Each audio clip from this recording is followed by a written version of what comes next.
સુરતના માંગરોળમાં આવેલી જીઆઈડીસીમાં આગ લાગવાની ઘટના બનવા પામી છે। સુરતના માંગરોળમાં કંપનીમાં ભીષણ આગ લાગી છે। વેસ્ટેજ યાનના ગોડાઉનમાં ભીષણ આગ ભભૂકી ઉઠી છે। ટીવી સ્ક્રીન ઉપર જોઈ શકાય છે કે આગનું સ્વરૂપ પણ વિકરાળ છે। સુરતની આ ઘટના છે। મોટા બોરસરા ગામે જીઆઈડીસીમાં ભીષણ આગ લાગી છે।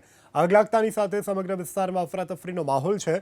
વેસ્ટેજ યાનના ગોડાઉનમાં આગ લાગી છે અને હાલ ફાયર ફાઇટરનો કાફલો ઘટના સ્થળે છે।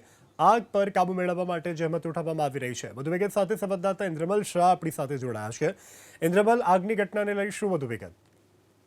બિલકુલ જસ હાલ છે તે સુમિલોન ફાયરની એક ટીમ હાલ ઘટના સ્થળ પર પહોંચી છે અને આગ પર કાબુ મેળવવાના પ્રયાસ છે તે હાથ ધરવામાં આવ્યા છે। હાલ થોડા સમય પહેલાની જ ઘટના છે અને માંગરોળ તાલુકાની મોટા બોરસરા જીઆઈડીસી જે વિસ્તાર છે ત્યાં કીમ માંડવી રાજ્ય ધોરીમાર્ગને અડીને આવેલું આ ગોડાઉન છે અને તેની અંદર કોઈક કારણોસર અચાનક આગ ભભૂકી ઉઠી।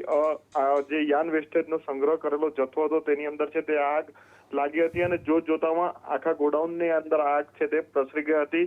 પહેલા સ્થાનિકો, આજુબાજુના લોકો, કારીગરો દ્વારા આગ બુઝાવવાનો પ્રયાસ કરવામાં આવ્યો હતો અને ફાયર વિભાગને પણ જાણ કરવામાં આવી હતી। હાલ ફાયર વિભાગની ટીમ ઘટના સ્થળે પહોંચી છે। જે સુમિલોન સ્થાનિક ફાયર વિભાગ છે તે ઘટના સ્થળે પહોંચ્યું છે અને આગ પર કાબુ મેળવવાના પ્રયાસ હાલ છે તે હાથ ધરવામાં આવ્યા છે।